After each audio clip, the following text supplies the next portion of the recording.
আলহামদুলিল্লাহ, আজকে জুমা 97, সিরাত পর্ব 46। আমরা গত জুমায় আলোচনা করেছি রাসূলের পোশাক, রাসূলের খাদ্য, রাসূলের দৈহিক গঠন প্রণালী। এর মধ্যে কিছু আলোচনা আমরা সেরে গেছি। পোশাক নিয়ে আলোচনা করেছি, রাসূল সেলাইবিহীন লুঙ্গি আর কারুকাজ জনিত চাদর বেশিরভাগ সময় পরিধান করতেন, এবং রাসূল শীতকালে মোজা পরিধান করতেন। হাফসার বাদশা নাজ্জাশী উনি রাসূলকে 2 জোড়া কালো মোজা উপহার দিয়েছিলেন। রাসূল শীতকালে কালো মোজাগুলি পরিধান করতেন, আর এই মোজাগুলি পরিধান করলে আমরা সবাই মাসালা তো জানি, একবার উজু করে পরিধান করলে বারবার পাও ধুইতে হয় না, মোজার উপরে মাসিয়া করলে হয়ে যায় 24 ঘন্টার ভিতরে। এইভাবে আল্লাহ রাসূল সাল্লাল্লাহু আলাইহি ওয়াসাল্লাম মোজা পরিধান করেছেন, হাদিসে পাওয়া গেছে। এবং রাসূলের 2 ফিতাওয়ালা একবারে চামড়ার জুতা, সাধারণ চামড়ার জুতা ব্যবহার করতেন। যেই চামড়ার জুতা পরিধান করে নামাজও পড়তেন, এক হাদিসে আসছে। রাসূল জুতা পায়ে দিয়ে একদিন নামাজ পড়তেছিলেন, হঠাৎ জিব্রাইল আইসা রাসূলকে বললেন, রাসূল আপনি যে নামাজ শুরু করছেন, আপনার জুতার নিচে তো নাপাক আছে। তো এই কারণে তো রাসূল যখন জুতা খুলে ফেলছে, সঙ্গে সঙ্গে সাহাবায়ে কেরামও জুতা খুলে ফেলছে।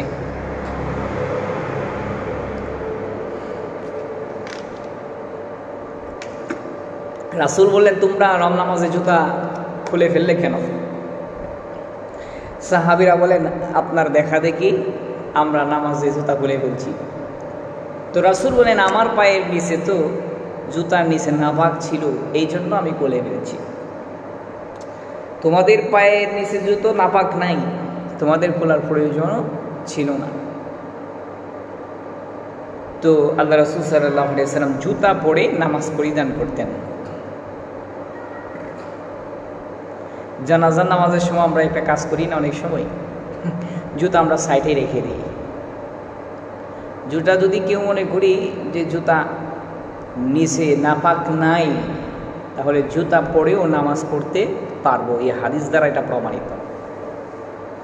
জুতা পরে নামাজ পড়তে কি নাই, কোনো অসুবিধা নেই। তো আল্লাহ রাসূল সাল্লাল্লাহু আলাইহি ওয়াসাল্লাম মাথার মধ্যেই যে কাপড়টা ব্যবহার করতেন সেটা হলো পাগড়ি। রাসূল 3 কালারের পাগড়ি ব্যবহার করতেন, সাদা রঙের পাগড়ি, সবুজ রঙের এবং কালো রঙের। এই 3 রঙের কথা হাদিসে পাওয়া গেছে। অন্য কোনো রং, গোলাপি, লাল, এগুলো ব্যবহার করতেন না। আর শুধু রাসূল ব্যবহার করতেন এমন না, সাহাবায়ে কেরামের মধ্যে যারা আলেম ছিল তারাও ব্যবহার করতেন, যারা আলেম ছিল না তারাও ব্যবহার করতেন। এবং সেটাকে সাধারণভাবে এরা মুসলমানরা, সাহাবেরা পোশাকের সাথে মানে এটা বাধ্যতামূলকের মতো ব্যবহার করতেন। পাগড়ি, রাসূল পাগড়ি ছাড়া নামাজ পড়িয়েছেন এমন কথা কোথাও পাওয়া যায় নাই। সবসময় পাগড়ি পড়ি, 5 ওয়াক্ত নামাজে পড়েছে। যদিও আমরা 5 ওয়াক্ত নামাজ পড়ি, পাগড়ি আমাদের হয় না। কমপক্ষে আমরা একটা পাগড়ি রেখে দেওয়া উচিত। অনেক জায়গায় সফর করেছি, অনেক মসজিদে অনেক মানুষের সাথে সাক্ষাৎ হয়েছে, অনেক রীতিনীতি দেখতে পেয়েছি। পটুয়াখালী সফর করেছি, এই পটুয়াখালীতে থাকা অবস্থায় দেখেছিলাম, সেখানে নামাজের মসজিদের বারান্দার এক পাশে একটা তার লাগানো, আর এখানে অনেকগুলো পাগড়ি তোয়া। আমি চিন্তা করলাম, এই পাগড়ি এতগুলো খা। তো এরপর দেখলাম নামাজের সময় এরা উজু করতে গেছে পাগড়িগুলো রেখে, এরপরে আইসা আবার পাগড়িগুলো পরে নামাজে দাঁড়ায় যায়। আবার যাওয়ার সময় মসজিদের এক পাশে পাগড়িগুলো রেখে যায়, কেউ আবার বাড়িতেও নিয়ে যায়। তো এমন আর কি, তারা সুন্নতটা আদায় করে। চরমনের পীর যারা আছে, তাবলিগ জামাতে যারা আছে, এরাও আদায় করার চেষ্টা করে। কমপক্ষে নামাজের আগ মুহূর্তে, আমরা 24 ঘন্টা না পড়লেও নামাজের আগ মুহূর্তে পাগড়িটা পরে নামাজ পড়বো, এটা সকলের জন্য কর্তব্য। আলেম হতে হবে এমন না।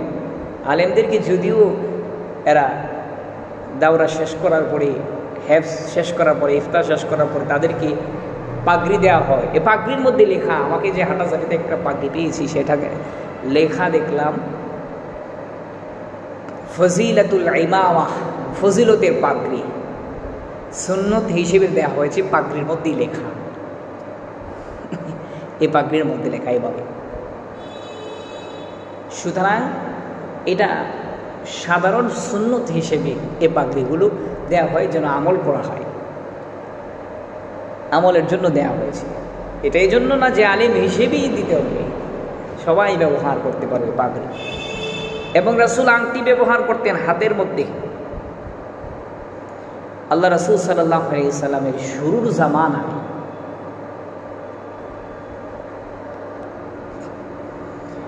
আমাদের রাসূল শুরুর জামানায়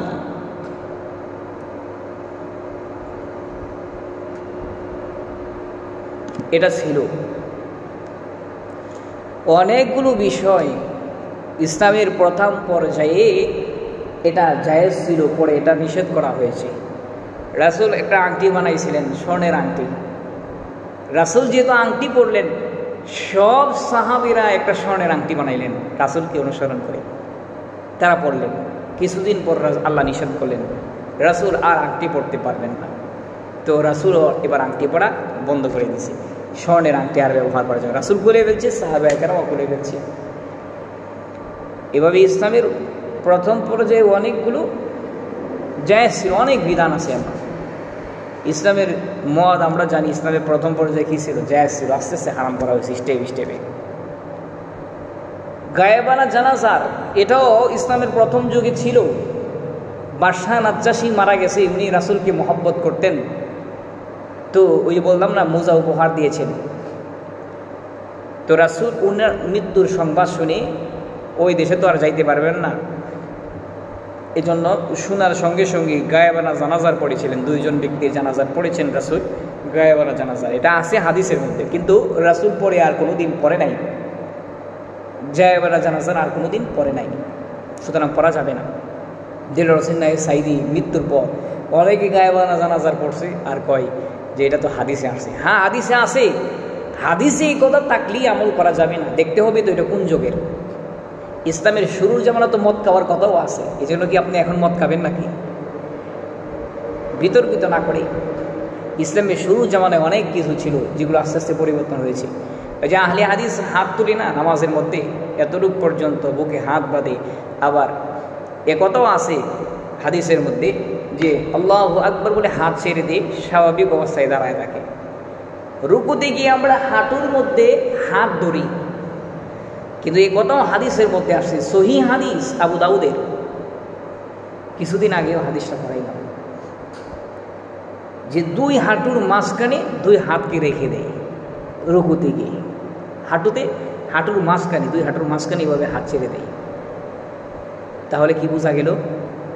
এটা তো সহিহ হাদিস দ্বারা প্রমাণিত। সহিহ হাদিসে থাকলে আমল করা যাবে না।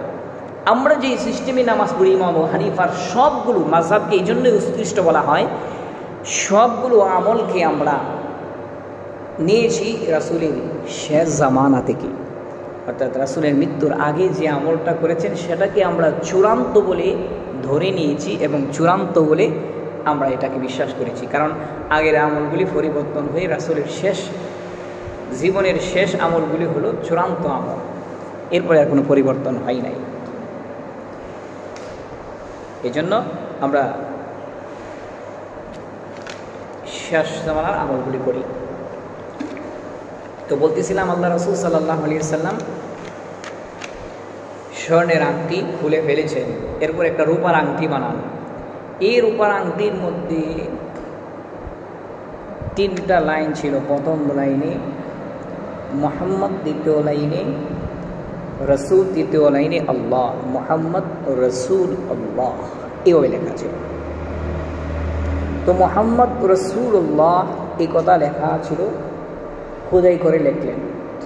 লেখার কারণ হলো রসুল যখন রাষ্ট্রের প্রধান, তিনি আশেপাশের রাজা বাদশাদের কাছে চিঠি পাঠাতেন। এক দেশের মানুষ আরেক দেশে চিঠি পাঠায় না, চিঠি পাঠাতেন। তো রাজা বাদশারা, তখনকার রাজা বাদশারা সিলমোহর বিদিত চিঠি গ্রহণ করতেন না। এই জন্য রাসূল এই আংটির মধ্যে খালি লাগাইয়া চিঠির নিচে সিল হিসেবে ব্যবহার করতেন।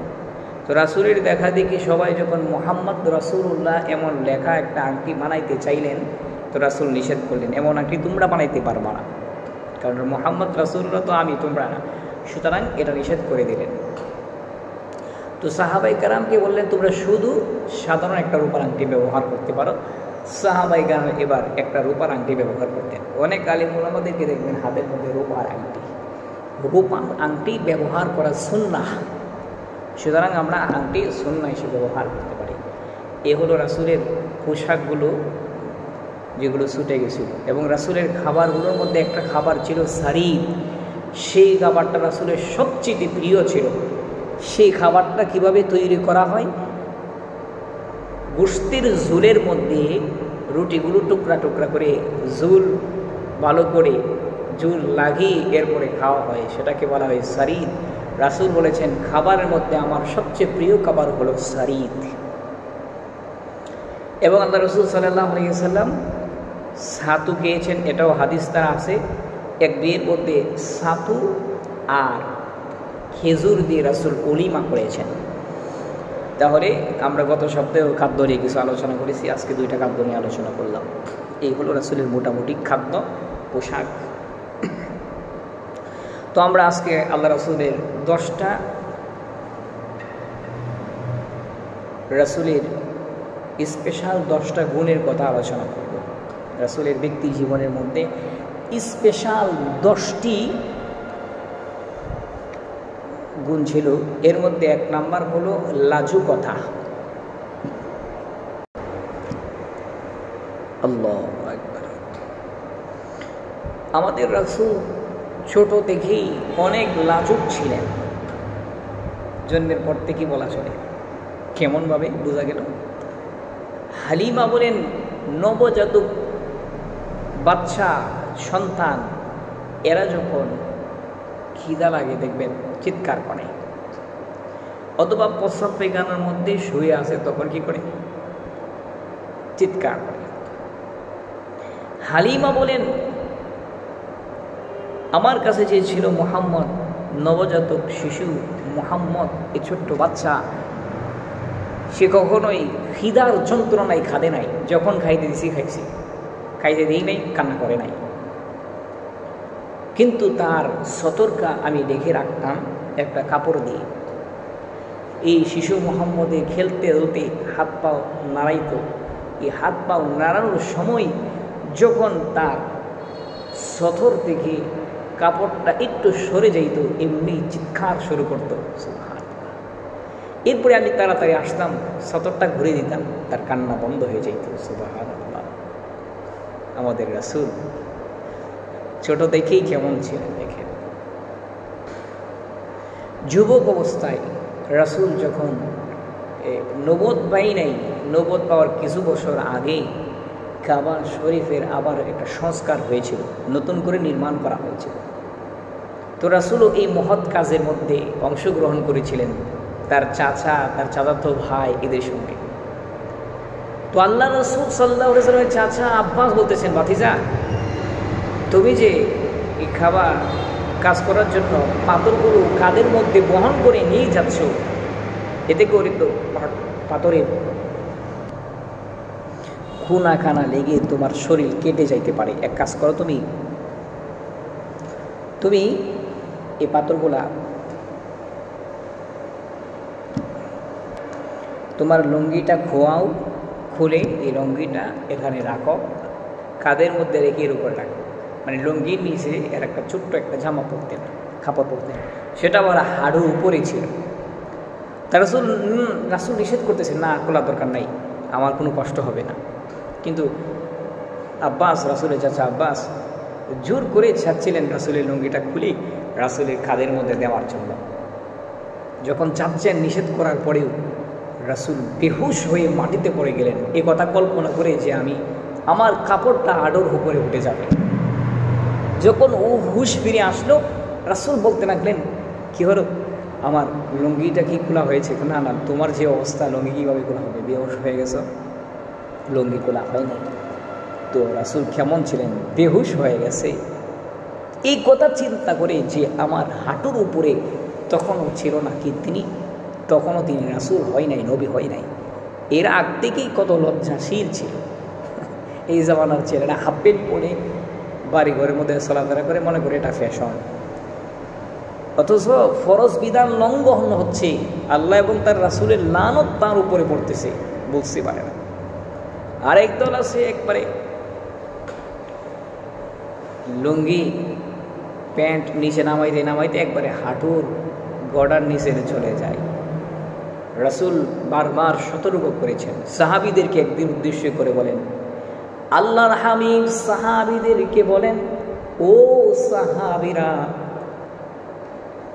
আল্লাহ পাক আমার উম্মতের ওই ব্যক্তির দিকে কখনোই তাকাবেন না, এবং তার দিকে কখনোই আল্লাহ তাকাবেন না, কথা বলবেন না, আবার কখনোই তাকে আযাব থেকে রেহাই দেবেন না। সাহাবায়ে কেরাম আতঙ্কিত হয়ে গেলেন, ও আল্লাহর হাবিব, আপনার উম্মতের কোন ব্যক্তি যাদের ব্যাপারে এত কঠোর বাণী উচ্চারণ করলেন? আল্লাহর হাবিব বলেন, তারা হলো ওই ব্যক্তি যারা তাদের কাপড়গুলাকে টাকনুর নিচে পরিধান করে।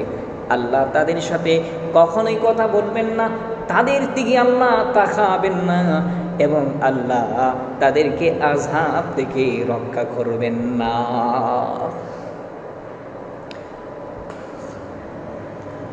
সুতরাং আমাদের কাপড় হবে গড়ার উপরে, হাঁটুর নিচে, এই যে এর ভিতরে যে কোনো জায়গাতে রাখতে পারি।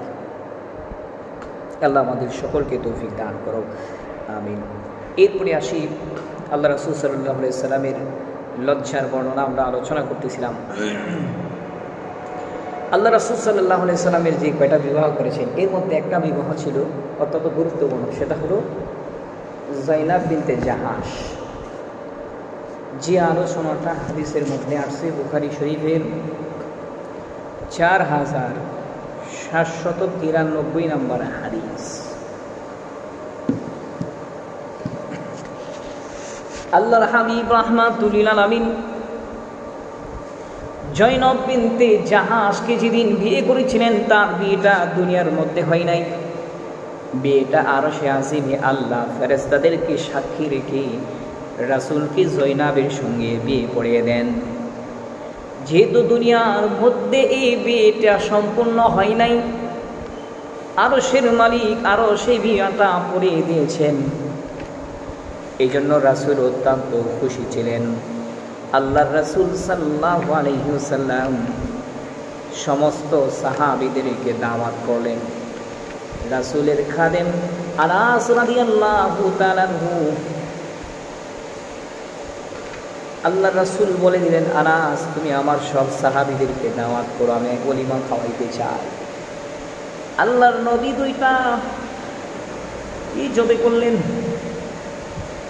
আল্লাহর নবী দুইটা বকরি জবে করলেন আর বলে দিলেন, এই দুইটা বকরি দ্বারা এবং কিছু আটার রুটি দ্বারা সমস্ত সাহাবীদেরকে ওলিমা করাবেন। আনাস বলেন, আমি মদিনার সব সাহাবীদেরকে দাওয়াত করলাম। রাতের বেলায় আল্লাহর রাসূলের বাড়িতে সবাই চলে আসে। রাসূলের ঘরটা ছিল ছোট, এক রুম বিশিষ্ট ছোট্ট একটা ঘর। এজন্য সবাই একসাথে বসে খাবার খাইতে পারবে না। একদল লোক সাহাবায়ে কেরাম ঘরের ভিতরে প্রবেশ করলেন, তারা খাবার খাচ্ছেন। এরপরে আরেকদল সাহাবী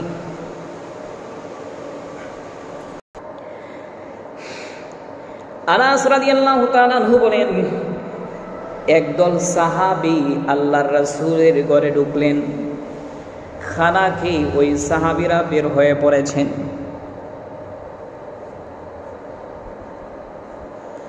আর একদল প্রবেশ করলেন। এইভাবে একদল সাহাবী করে সবাই খাবার খাইলেন। রাত্র যখন গভীর হয়ে গেল, সব সাহাবায়ে কেরাম খাবার খেয়ে বের হয়ে পড়েছে, কিন্তু তিনজন সাহাবী তখন রাসূলের ঘরে বসে বসে গল্প করে। রাসূল তাদেরকে বলতেও পারতেছেন না যে তোমরা বের হয়ে যাও। সেই দিনটা ছিল জয়নাব বিনতে জাহাসের সঙ্গে আল্লাহর রাসূলের বাসর রাত। রাত্র অর্ধেক হয়ে গেছে, কিন্তু ওই তিনজন সাহাবী গল্প করে যায়। আল্লাহ রাসূল তাদের কাছ থেকে উঠে চলে গেলেন। রাসূল আয়েশার কাছে গেলেন একটু সামান্য সময় কাটানোর জন্য। আয়েশা, আল্লাহর হাবিব আয়েশার ঘরে গিয়ে সালাম দিলেন। আয়েশাও সালামের জবাব দিলেন আর বললেন, রাসূল মুবারকবাদ, নতুন বিবি কেমন পাইলেন? রাসূল জবাব দিলেন না। অন্য অন্য বিবিদের কাছেও গেলেন, সবাই আয়েশার মতো একই কথা বললেন যে নতুন বিবি কেমন পাইলেন। কিন্তু আল্লাহর হাবিব তো নতুন বিবির সাথে সাক্ষাৎ হইল না, কারণ ওই তিনজন সাহাবী গল্প করে এখনো ঘর থেকে বের হয় নাই। এরপর রাসূল দীর্ঘ সময় পরে আবার গেলেন, গিয়ে দেখে ওই তিনজন লোক এখনো রাসূলের ঘরে বৈশা বৈশা গল্প করে, তিনজন সাহাবী। রাসূল লজ্জায় তাদেরকে কিছুই বলতে পারেন না। এরপরে আবার রাসূল আরেকটা ঘুরতে দিলেন। তখন সাহাবায়ে কেরাম বুঝতে পারলেন, রাসূল ঘরে আয়েশা যখন আবার বের হয়ে পড়ছে, বুঝতে পারলেন রাসূল মনে হয় রাগ করতেছে, রাসূলের মনে হয় অসুবিধা হচ্ছে, আমরা চলে যাই। দীর্ঘ সময় পরে ওই তিনজন সাহাবী যখন বের হয়ে গেলেন, এরপরে রাসূল ঘরের ভিতরে প্রবেশ করলেন। পরে আল্লাহ তাআলা সূরাতুল আহজাবের 53 নম্বর আয়াতে জানায় দিলেন, ইয়া আইয়ুহাল্লাযীনা আমানু লা তাদখুলু বুয়ুতান নাবিয়্যি ইল্লা আইয়ুযানা লাকুম ইলা তুআমিন গায়রা নাযিরিনা ইলাহুম। আল্লাহ জানায় দিলেন, ও সাহাবীরা রে, ও ঈমানদারেরা, তোমরা নবীর ঘরে প্রবেশ করবা না, তার অনুমতি যায়নি। খাবারের জন্য যদি তোমাদেরকে ডাকা হয় তাহলে খাবার খেয়ে বের হয়ে পড়বা। ওয়ালাকিন দুঈতুম ফাদখুলু ফাইদা তুঈমতুম ফান্তিশুরু, খাবার খাও, বের হয়ে পড়ো। ওয়ালা মুস্তানিসিনা লিহাদিসিন, তোমরা কথাবার্তার মধ্যে লিপ্ত হও না। ইন্না যালিকুম কানা ইউযিন নাবিয়্যা ফায়াস্তাহি মিনকুম আল্লাহু লা ইয়াস্তাহি ইলাল হাক্কি। আল্লাহ পাক রব্বুল আলামিন জানায় দেয়, তোমরা যদি গল্প করতে বসো, রাসূল তোমাদেরকে বের হইতে বলতে পারেন না লজ্জার কারণে। আল্লাহু লা ইয়াস্তাহি মিনাল হাক্কি, মহান আল্লাহ সত্য কথা বলতে কখনোই লজ্জা বোধ করেন না। সাহাবী, আল্লাহ রাসূল সাহাবীদেরকে লজ্জার কারণে বলতে পারেন নাই যে তোমরা বের হয়ে যাও। রাসূল এতটুকু পরিমাণ লজ্জা করতেন মানুষদেরকে। মাসআলা বলার সময়ও রাসূল লজ্জা করতেন। বুখারী শরীফের 357 14 নম্বর হাদিসের বর্ণনা। এক মহিলা এসে কয়, রাসূল, আমি অসুস্থতা দেহ হই মাসে মাসে, মহিলারা এর থেকে পবিত্র কীভাবে হবে? রাসূল কয়, তুমি ভালো করে শরীর পরিষ্কার করার পরে একটা আলাদা কাপড় দিয়ে তোমার লজ্জাস্থানকে ভালো করে পরিষ্কার করে নিবা। মাসআলা বলতেছেন যে ওই সাহাবী বুঝতে পারতেছেন না কি রে,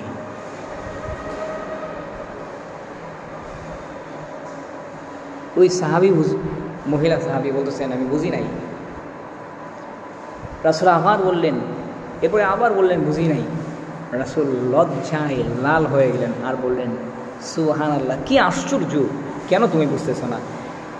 আয়েশা দেখলেন যে রাসূল লজ্জা পাচ্ছেন, এরপরে তাকে বারবার প্রশ্ন করা হচ্ছে। আয়েশা তাকে টেনে নিয়ে আসলেন আর বললেন, তুমি কেন বারবার রাসূলকে একই প্রশ্ন করো? দেখো না রাসূল লজ্জা পাচ্ছে। তো রাসূল মানুষদেরকে অনেক লজ্জা করতেন। কোনো একজন সাহাবী অন্যায় করেছেন, সরাসরি তাকে বলতেন না, ইঙ্গিত করে। সব সাহাবীরা আসছে, এই অপরাধী সাহাবীও যে আসছে, তখন রাসূল বলতেন মানুষ কেন এমন এমন কাজ করে, এই অপরাধ কেন করে, সরাসরি বলতে পারতেন না, চক্ষুস্বর মতো আছে। লজ্জা দিয়ে মানুষকে কোনো কথা বলতেন না, লজ্জা পাতেন মানুষদের, লজ্জা দিয়ে কথা বলতে নিজেই লজ্জা বোধ করতেন। আল্লাহ রাসূল সাল্লাল্লাহু আলাইহি ওয়াসাল্লাম কেমন লজ্জাশীল ছিলেন, এক কথায় আরেকটা হাদিসের মধ্যে পাওয়া যায়, 6102 নম্বর হাদিস। আন আবি সাঈদ খুদরি রাদিয়াল্লাহু তাআলা আনহু قال قال النبي صلى الله عليه وسلم كان النبي صلى الله عليه وسلم أشد أحياء من الأزراء في خدها। আবু সাঈদ খুদরি বলেন, আল্লাহর হাবিব রাহমাতুল লিল আলামিন কেমন লজ্জাশীল ছিলেন। ও দুনিয়ার মানুষেরা শোনো, পর্দার ভিতরে একজন কুমারী যেমন লজ্জাশীল, আল্লাহর হাবিব কুমারী নারীর চাইতেও বেশি পরিমাণে লজ্জাশীল ছিলেন। আমরা দেখে বুঝতে পারতাম রাসূল কোন কথাটায় লজ্জা পাচ্ছে, এটা আমরা দেখে তার চেহারা দেখে বুঝতে পারতাম। কুমারী নারীর সাথে তুলনা দিলেন কেন? কারণ কুমারী নারীর সামনে যদি বিয়ের কথা বলা হয়, দেখবেন সে হয়তো সেখান থেকে চলে যায়, আর না হয় মুখ লুকিয়ে ফেলে হাসি মারে, সে খুব লজ্জা পায়, লজ্জা পায়। কুমারী নারীদের বৈশিষ্ট্য তারা লজ্জাশীল। যদিও দিন জামানা যত সামনের দিকে যাচ্ছে, মানুষের লজ্জা শরম আস্তে আস্তে কমে যেতেছে। কেন? যদি আগের যুগের মেয়েরা, কুমারী মেয়েরা বিয়ের কথা বলতেই তারা লজ্জা পাইত, আর এখন জামানার মেয়েরা, কুমারী মেয়েরা নিজেরা নিজেদের পছন্দ মতো ছেলে ঠিক করে তাদের পিতামাতাকে জানায়। পিতামাতা যদি ভালো একজন ছেলের সাথে বিয়ে ঠিক করে, সুন্নতি লেবাসদারি একটা ছেলে, মুখে দাঁড়িয়ে আছে, মাথায় টুপি আছে, পাঞ্জাবি পায়জামা পরে, তাবলিগে সময় লাগাইছে, অথবা মনে হয় মুরিদ, কিন্তু দেখবেন তাকে চয়েস করবে না, তাকে রিজেক্ট করে দিয়ে এমন একটা ছেলে পছন্দ করবে তার সাথে সার আগের থেকেই লাইন আছে, আর বলবে এই ছেলের সাথে যদি বিয়ে না দেয় তাহলে আলটিমেটাম দেয়, গলার মধ্যে দড়ি দিব আর না হয় বিষ খাবো। তো বাধ্য হয়ে পিতা মাতা ওই ছেলের সাথে বিয়েটা করে। কেমন ছেলে? সুন্নতি জামা পোশাক তারা পছন্দ করে না, তারা পছন্দ করছে এমন জামাই যারা রাস্তার ড্রেনের কাছে দাঁড়ায় পছন্দ করে, উনি স্মার্ট বয়, স্মার্ট বয় এমন একটা ছেলে পছন্দ করে। আগের জামানায় আমরা শুনছি ছেলেদের বিয়ের সময় তারা লজ্জায় মেয়েদেরকে দেখতে যেত না, পিতামাতা দেখছে চয়েস করছে ওকে, মেয়েরাও বলতো না যে আমরা জামাই দেখব, মেয়েরাও জামাই দেখতো না, তাদেরকে জামাইয়ের বাড়ির লোকেরা দেখতো, পছন্দ হইতো, বিয়ে হয়ে যেত, বাসর করে তাদের দেখা সাক্ষাৎ হতো। আর এই সমস্ত বিয়ের মেয়াদ ছিল মৃত্যু পর্যন্ত, অর্থাৎ স্বামী স্ত্রীর খারপিত্যুর আগ পর্যন্ত তারা একসাথে থাকতো। আর এখন যারা নিজেরা জামাই, নিজেরা বউ পছন্দ করে নেয় নিজেদের জন্য, নিজেরা নিজেদের বউ আর নিজেদের জামাই পছন্দ করে, তাদের বিয়েও বেশি দিন টিকে না। লজ্জা ইমানের একটা অঙ্গ, লজ্জা ইমানের আল্লাহ শুবাতুম মিনাল ঈমান, লজ্জা ইমানের অঙ্গ। আগের জামানার মেয়েরা বিয়ে হওয়ার পর 1-2 বছর তারা ঘোমটা ছাড়া ঘর থেকে বের হইতো না জামাইয়ের বাড়িতে।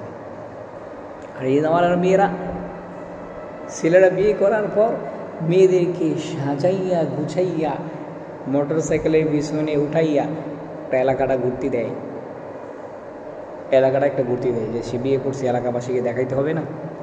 ফেসবুকে আবার আপলোডও দেয়, দেশের বিদেশের সব মানুষ তাদেরকে দেখে ফেলে যে সে বিয়ে করছে। বইয়ের ছবিও আপলোড করে দেয়, দেশ বিদেশে সবাই দেখে ফেলছে। ফেসবুকটা তো এটা সামাজিক যোগাযোগ মাধ্যম, আর বউ হলো পার্সোনাল। এই পার্সোনাল বিষয়গুলোকে সামাজিক মানুষের কাছে উপস্থাপনা করে যারা তাদের আত্মসম্মান বোধ নাই, যদি আত্মসম্মান থাকতো তার বউটাকে অন্য মানুষ দেখবে, এতে তো তার আত্মসম্মানে লাগা আঘাত করা উচিত। এতে তো তার আত্মসম্মানে আঘাত লাগার কথা, কিন্তু সে করে না। সারা দুনিয়ার মানুষ তার বউকে দেখে। পাশের বাড়ির বেটা বিদেশ থাকে, মার কাছে ফোন দেয়, কয় আমার কাছে আমার জন্য বউ দেবা কেমন জানো? রফিকুলের, আমাদের এলাকার রফিকুলের বউ বিউটি বাবির মতো দেখবা। মা জিজ্ঞাসা করে, বিউটি বাবি রফিকুলে বিয়ে করেছে কয়দিন আগে, তুই বিদেশ, তুই দেখলে কীভাবে? আরে এখন ডিজিটাল যুগ, সব কিছু মোবাইলে পাওয়া যায়, কার বউ কেমন আমরা সব বিদেশ থেকে সব জানি। ফেসবুকে দেয় ছবি, সব জানতে পারে। আত্মসম্মান আছে, তারা নিজেদের স্ত্রী, নিজেদের যুবতী মেয়েদেরকে রাস্তায় বের হতে দেবে না, পর্দা ছাড়া বের হতে দেবে না। এটা তোর আত্মসম্মানে লাগা উচিত, আঘাত করবে। লজ্জাশীল হতে হবে, এটা লজ্জার একটা অংশ। আল হায়াউ শুবাতুম মিনাল ঈমান, লজ্জা ঈমানের একটা অংশ। যার লজ্জা নাই তার ঈমান পরিপূর্ণ না। এই দিক দিয়ে আমরা সতর্ক থাকার চেষ্টা করব। 2 নাম্বার, আল্লাহ রাসূল ছিলেন চিরসত্যবাদী, রাসূলের জবানটা ছিল পবিত্র। এই 23 বছরের জীবনে রাসূল কোনোদিন একটা মিথ্যা কথা বলে নাই। এই জন্য রাসূলের জবানটা আল্লাহর কাছে সবচাইতে বেশি প্রিয় ছিল। এই জবান তো নাপাক না, যে জবানটা মিথ্যা বলে নাই সেই জবান আল্লাহর কাছে এত প্রিয়, সেই জবান দিয়ে কিছু বললেই সাথে সাথে আল্লাহ কবুল করে নাই। আল্লাহ রাসূল সাল্লাল্লাহু আলাইহি ওয়াসাল্লাম যখন যে দোয়া করতেন কবুল করতেন আল্লাহ। এর কারণ হলো নবী তো আসেনি, কিন্তু পাশাপাশি জবানটাও পবিত্র, এই জন্য আল্লাহ কবুল করতেন। আল্লাহ পাক রব্বুল আলামিন আবু হুরায়রা রাদিয়াল্লাহু তাআলা হাদিস বর্ণনা করেন, আল্লাহর হাবিবের সাহাবী আবু হুরায়রা রাদিয়াল্লাহু তাআলা বলেন, আমি প্রতিদিন আমার আম্মাকে, আমার মাকে ইসলামের দাওয়াত দিতাম। আমার মা ছিল মুশরিকা, আমার মা ছিল মুশরিকা। আমার মাকে প্রতিদিন দাওয়াত দিতাম, ইসলাম কবুল তো করতই না, বরং আমাকে গালিগালাজ করত।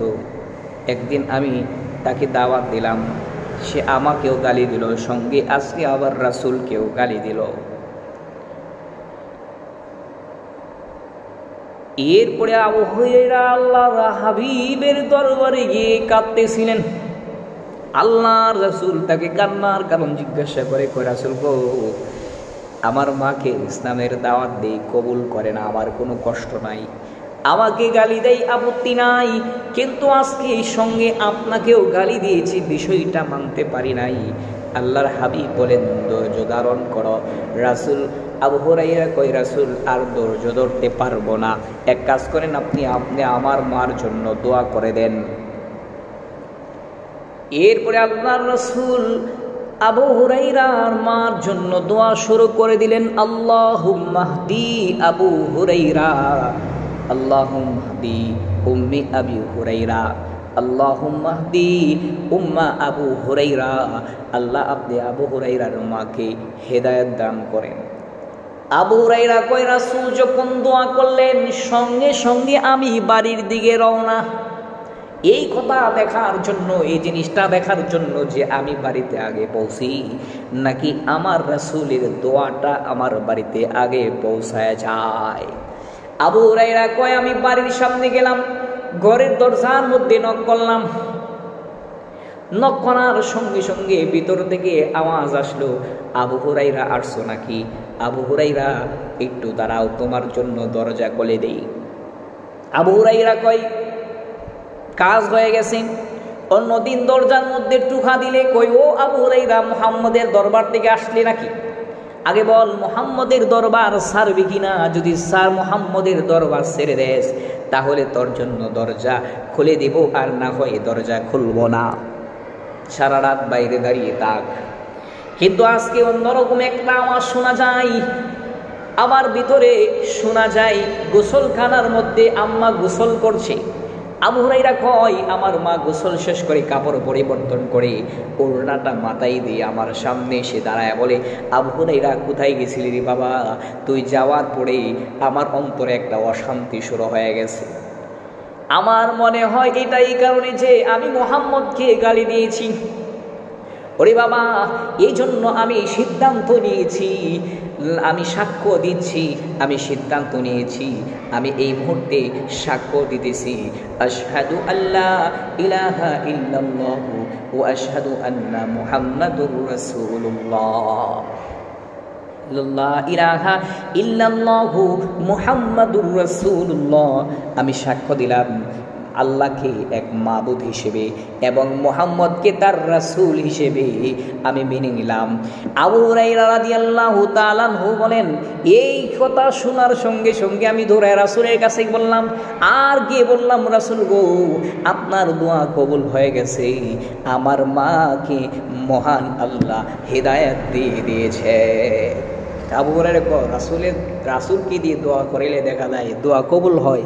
এই জন্য রাসূলকে দিয়ে বললেন, রাসূল আপনি একটু দয়া করে আমার জন্য দোয়া করুন, আল্লাহ যেন গোটা পৃথিবীর মুমিনদের কাছে আমাকে প্রিয় বানিয়ে নেয়, আবার আমিও যেন আমার কাছে যেন গোটা দেশের পুরা পৃথিবীর মুমিনরা যেন আমার কাছেও প্রিয় হয়ে যায়। রাসূল দোয়া করলেন, আল্লাহ আবু হুরায়রাকে তুমি গোটা দেশের মুমিনদেরকে কাছে প্রিয় বানায় দাও।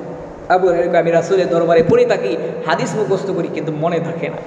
একদিনে আল্লাহ রাসূল সাল্লাল্লাহু আলাইহি সাল্লামের কাছে অভিযোগ দিলাম, ও রাসূল, আপনার কাছ থেকে হাদিস শুনি কিন্তু স্মরণ থাকে না। রাসূল কয়, আবু হুরায়রার চাদরটা বিছাও। চাদর বিছাইলাম। রাসূল কি যেন দুই হাত ভরে ভরে আমার চাদরে দিলেন। এরপরে চাদরটাকে একত্রিত করলাম। রাসূল কয়, এই চাদরটা বুকের সঙ্গে জড়াও। বুকের সঙ্গে জড়াইলাম। এরপরে আবু হুরায়রা কয়, ফামা নাসিতু শাইআন বাদা। এই ঘটনার পর থেকে আমি রাসূলের কাছ থেকে যা শুনি আর কখনোই সেটা ভুলে যাই না। সুবহানাল্লাহ। এইভাবে আমি হাদিস বর্ণনা করেছি। এই হাদিস বর্ণনা করার কারণে আশেপাশের সমস্ত দেশের মানুষ আমাকে চিনতে শুরু করে দিল। এমনকি যত মানুষ রাসূলের এই দোয়ার পরে যত মানুষ আমার নামটা শুনতো আমাকে মহাব্বত করত। যেহেতু রাসূল দোয়া করছে, আল্লাহ সমস্ত মুমিনদের কাছে আবু হুরায়রাকে প্রিয় বানিয়ে দাও। পৃথিবীর কিয়ামত পর্যন্ত দেখেন আবু হুরায়রার নামটা থাকবে, যতদিন ইসলাম পৃথিবী থাকবে আবু হুরায়রার নাম থাকবে, মানুষ হাদিস বর্ণনা করবে, আবু হুরায়রার নাম নেবে। সুতরাং রাসূলের পাক জবানের বরকতে আবু হুরায়রার জন্য আল্লাহ দুইটা দোয়া কবুল করলেন। আমরা যদি আমাদের জবান দিয়ে মিথ্যা বলা বন্ধ করতে পারি, জবানটাকে পবিত্র রাখতে পারি, আল্লাহ আমাদের দোয়াকে অবশ্যই কবুল করবে। এখন আমাদের দোয়া কবুল হয় না কেন? হয়তোবা আমরা যে জবান দিয়ে দোয়া করি সে জবানটা পবিত্র না। যে আলেমদেরকে দোয়া করে সে আলেমদের জবানটা হইতে পারে না। আবার এখানে মুসল্লিদেরও যারা আমিন আমিন বলে পিছনে, এদের দোষ হইতে পারে। কেন? মুসা নবীর জামানায় বৃষ্টি বন্ধ হয়ে গেছে। আল্লাহর পয়গম্বর মুসা বলেন, আল্লাহ তুমি বৃষ্টি দাও। তার উম্মতদেরকে নিয়ে দোয়া করতে লাগলেন। উম্মতেরা বলতে লাগলেন, আমিন আমিন, আল্লাহ বৃষ্টি দাও, বৃষ্টি দাও। আল্লাহ জানিয়ে দিলেন, মুসা তোমার দোয়া কবুল হবে না। কেন? তুমি তো পবিত্র, তোমার জবানও পবিত্র, কিন্তু তোমাদের ভিতরে যারা আছে আমিন আমিন বলতেছে, এদের মধ্যে একজন আছে জিনাকারী। এই জিনাকুর যতক্ষণ এই মসজিদ থেকে না উঠবে, এই মসজিদের দোয়া আল্লাহ কবুল করবেন না। মূসা ঘোষণা দিলেন, এই মসজিদের মধ্যে কে আছে? আপনারা জানেন মূসা নবী ছিলেন রাগী নবী।